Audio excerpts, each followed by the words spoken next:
Hey there, beautiful souls. Dakini Leah here. I wanted to talk to you about something that I'm encountering more and more often with women, and that is that there's this unfortunate trend that a lot of times we have to be our own man.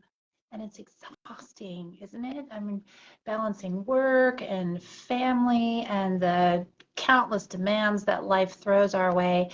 And especially if we're single women, we find that we have to take on this role of being a man to ourselves. And it's so tiring, right? We deep down, we really long for something softer and more powerful and uniquely feminine, right? And why wouldn't we? Because this is the way that our creator made us. But let me share some stories with you. I want to see if you can see yourself in any of the stories. These are actual clients. I have changed their names and changed some of their identifying details, but see if you can see yourself in this. Hi, Connie. I'm so glad you're joining us today. Connie, if you resonate with having to be your own man, type in the comments and tell me your story too.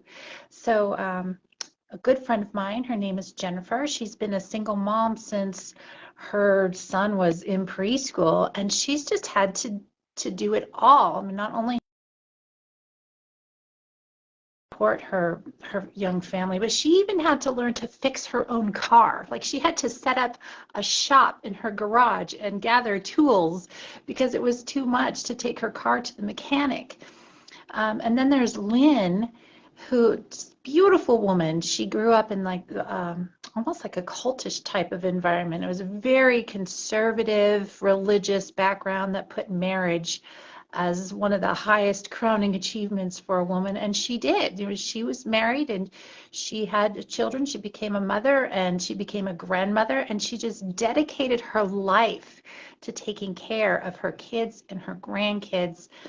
And now she owns property. She has a ranch and she takes care of animals. She has to fix her own equipment. She drives a manual transmission truck around. She wears flannel shirts and comfortable shoes.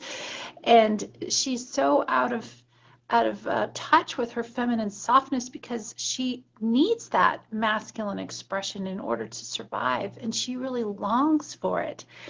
Another good friend of mine works full time. She longs to have a man come into her life. She also has a ranch actually. She's working hard taking care of her animals.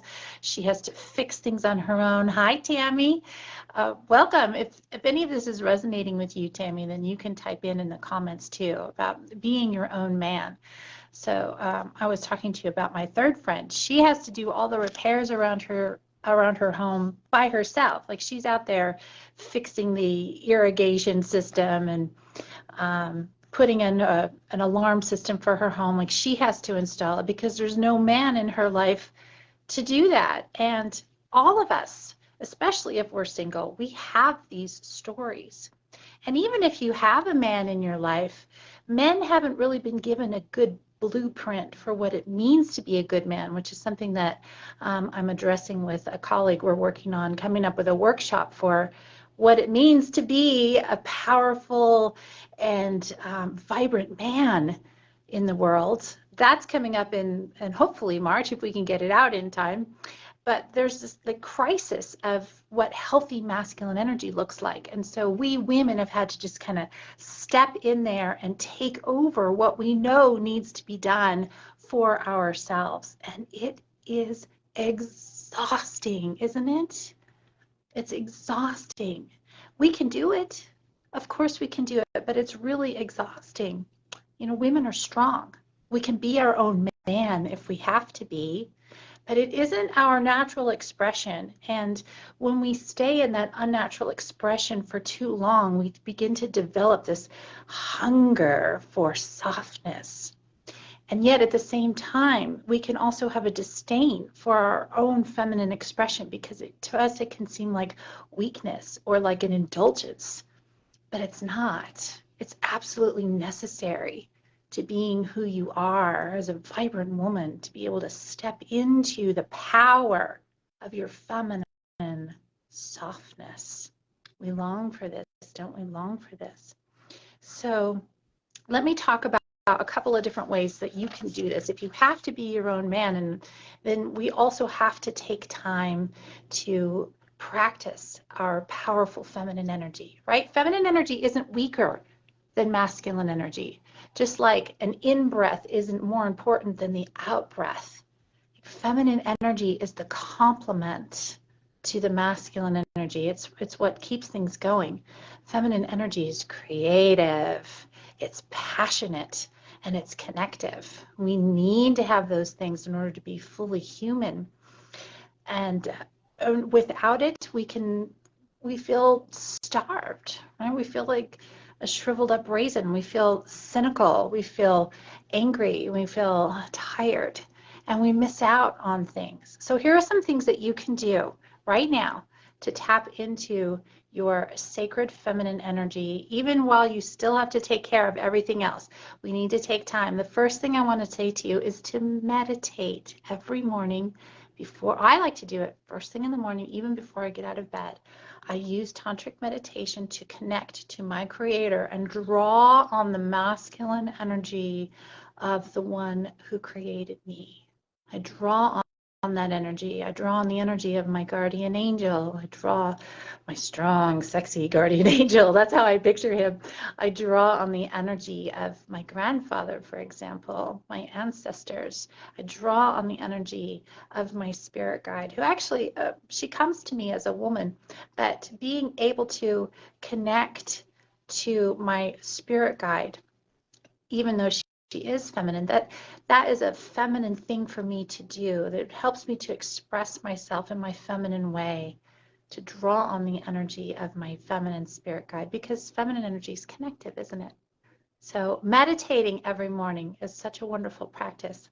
Another good practice is to make a connection with your feminine body, especially if you have to work outside. You know, those of you who are wrangling wild livestock or fixing fences or driving trucks, you know, if you are exposed to the elements, for a man, we love that on a man, right? We like to see him sunburned, we like to see him scarred, and we like to see the effects of the elements on his body, right? That's masculine, it's sexy, and it's manly. And for women, we find that there's this great delight in feeling pretty. And if you haven't felt beautiful in a while, give yourself that opportunity to feel pretty, sink into your body, and you can even put your hands on your breasts, maybe doing some gentle breast massage. Just love your feminine body, drop into it, and to feel the prettiness of it. And we have a hard time with that, right, women? I mean, we've got a lot of judgment for our bodies because our breasts are too saggy, or they're not big enough, or they're too big, or our thighs are too fat, or we're too this, or we're too that, whatever it is, whatever society tells us that we have to be a certain thing.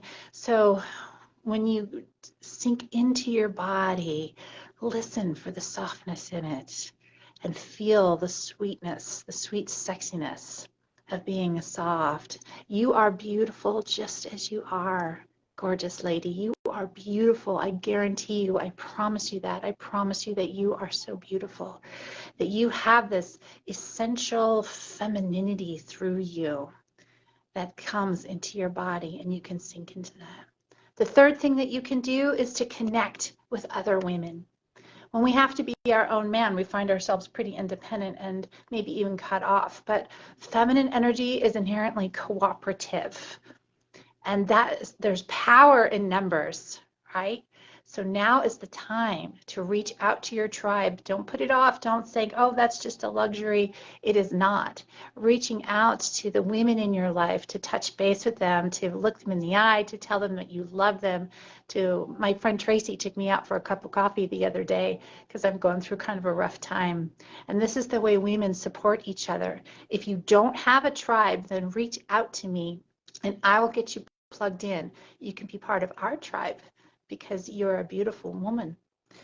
So these are some things that you can do to tap into your feminine energy. And I want to thank you for joining me today. I know you're busy, and I want you to know that you are not alone.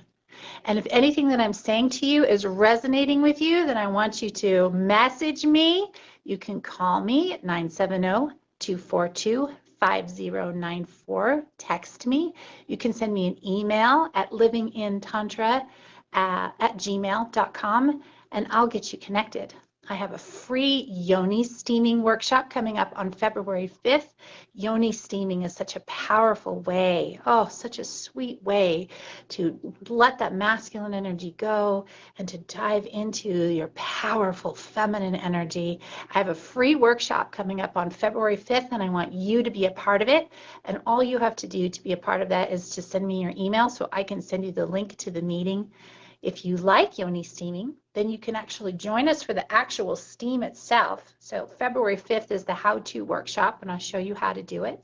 February 12th is the actual steam, and we do that online together in sisterhood.